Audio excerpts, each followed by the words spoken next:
प्रिय दर्शकों नमस्कार। एक बार फिर से उपस्थित हूँ आप सबके सामने शनिवार के कार्यक्रम में। लग्न से या लग्नेश से जब कभी भी शनि देव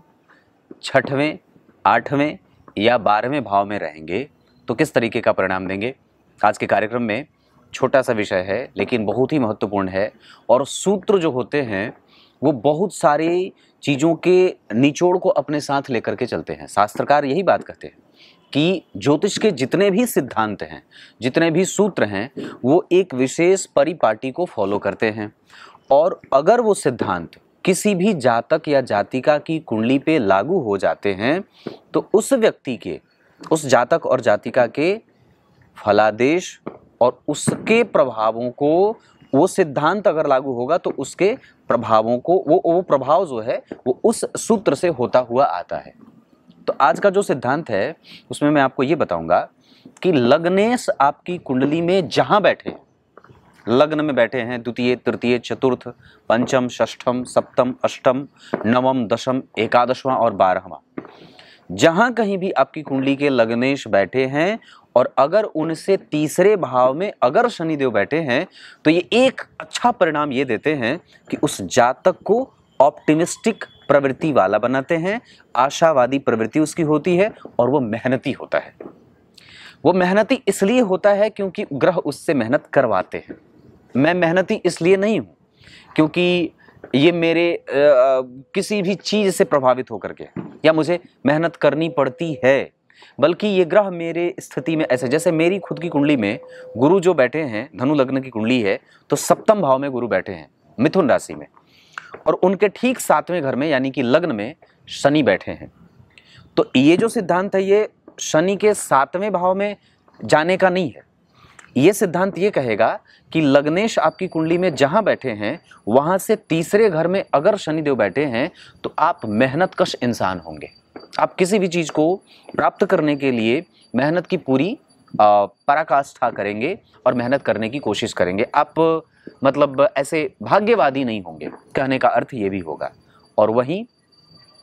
अगर लग्न के अधिपति जहां बैठे हैं और वहां से 6वें घर में अगर शनिदेव बैठे हैं तो ये आपके कारोबार को, ये आपके जीवन के कंपटीशन को थोड़ी वृद्धि में लेके जाने वाले होते हैं। लेकिन यहाँ भी व्यक्ति अपनी आशावादी प्रवृत्ति छोड़ता नहीं है, यहाँ भी वो उस मजबूती से अपने आप को उस परिणाम पे और परिणाम को प्राप्त करने के लिए पूरी पुरजोर कोशिश करने वाला इंसान होता है।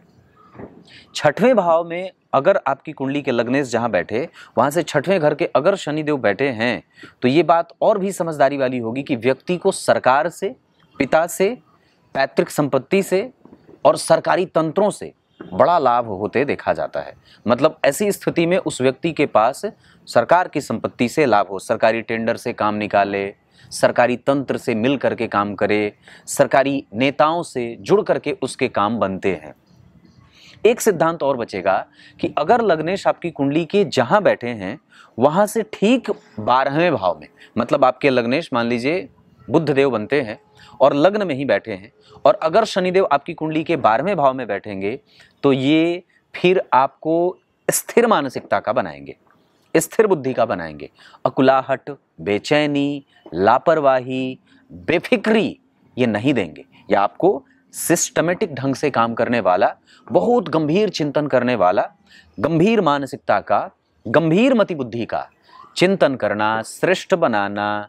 बहुत ज़्यादा किसी से लफड़े में ना जाना, झगड़ा नहीं करना, गंभीर और मोटी बात करना, बहुत ज़्यादा कुतर्क में ना अपने आप को समा देना, मतलब ये अच्छाई वाली बात है ना। तो जन्म कुंडली में अगर आपकी कुंडली के लग्नेश जहां कहीं बैठे हैं और भगवान वहां से अगर शनिदेव तीसरे में बैठे, 6वें में बैठे, 8वें और 12वें में बैठे, मतलब मैंने बताई तीसरे भाव की बात, 6वें भाव की बात और 12वें भाव की। अब एक सिद्धांत जो यहाँ पे होगा कि अगर आपकी कुंडली के लग्नेश जहां बैठे हैं वहां से 8वें घर में अगर शनिदेव बैठे हैं तो ये कैसा परिणाम करेंगे। तो शास्त्रकार लिखते हैं कि अगर लग्न का अधिपति जहां बैठा वहां से अष्टम घर के शनिदेव आपकी समस्या को कई बार वो बड़ा बनाने वाले बना देते हैं। और उस दशा काल में मान लीजिए लग्नेश की दशा चली, उसमें शनि का अंतर आ गया या लग्नेश की दशा में शनि का प्रत्यंतर आ गया तो उस विशेष दशा काल में जो भी जीवन में घटना घटेगी उसका दंश, उसका प्रभाव, उसके सकारात्मक प्रभाव, उसके नेगेटिव प्रभाव आपको लंबे समय तक झेलने पड़ सकते हैं। जैसे मान लीजिए किसी जातक की कुंडली में लग्नेश की दशा चलती है और उसके अंतरदशा में अष्टम भाव में बैठे शनि, लग्नेश मान लीजिए तीसरे घर में बैठ गए और वहां से 8 घर आगे शनिदेव बैठ गए, या लग्नेश आपके जहां बैठे वहां से अष्टम घर में शनिदेव बैठ गए, तो अब क्या होगा कि जब कभी भी शनि की अंतरदशा आएगी और उस दशा काल में जो भी जीवन की घटना घटेगी वो आपके लिए या तो भाग्यशाली साबित होंगे आप अगर अच्छे बैठे हैं तो, और अगर बुरे दौर से गुजरेंगे तो वो दशा बहुत लंबी चल जाएगी। तो कोर्ट केस कचहरी का मामला अगर होगा तो बहुत लंबा खींच जाएगा। जो काम पेंडिंग होगा अगर शनिदेव बुरे बैठे हैं तो वो बहुत लंबा खींच देंगे, और अगर शनिदेव उच्च के बैठे हैं, स्वग्रही बैठे हैं, शुभ ग्रह के साथ बैठे हैं तो फिर ये आनंद देने वाली दशा हो जाती है। बस इतनी सी बात थी कि आपकी कुंडली में लग्नेश जहां बैठे वहां से तीसरे घर के शनि आपको ऑप्टिमिस्टिक विचार वाला बनाते हैं, 6वें भाव में सरकार से लाभ देते हैं, 12वें भाव में आपको कई बार गंभीर बनाते हैं,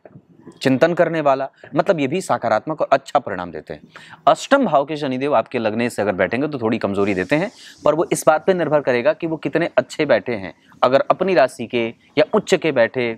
तो वो अच्छे होंगे, उनकी दशा काल अच्छी बीतेगी, और अगर वो बुरे बीते हैं बैठे हैं तो फिर दशा थोड़ी कमजोरी वाली बीतती है। अभी थोड़ी शाम हो गई है, थोड़ा विलंब हो गया, इस वजह से अंधेरे में कार्यक्रम बना रहा हूँ, सामने मैंने मोबाइल चला दिया है और ऐसे कार्यक्रम बना रहा हूँ। कुछ इसी तरीके से आज के इस कार्यक्रम का समापन करते हैं। तो ये कार्यक्रम बड़ा ही महत्वपूर्ण है जो आप लोगों को मैं छोटे छोटे बता रहा हूँ। इन सभी चीज़ों को एक कॉपी में लिख लेना चाहिए, है ना, क्योंकि आप कितनी चीज़ें पढ़ते हैं। हम लोग तो रेगुलर कुंडलियाँ देखते हैं तो बहुत सारी चीज़ें, आभास, ज्ञान, मैं जब भी अभी भी कुंडलियाँ जब मैं देखता हूँ तो कुंडली देखने के क्रम में अपने पास कॉपी और पेन रखता हूँ और बहुत सारी चीज़ें वहाँ से मैं लिख लेता हूँ। तो इस वजह से ये जो भी सिद्धांत आते हैं कई बार ग्रंथ में मिल जाते हैं और कई बार व्यक्ति स्वयं के ही अनुभवों से ये सब चीज़ें सीख जाता है। तब तक के लिए बहुत बहुत नमस्कार।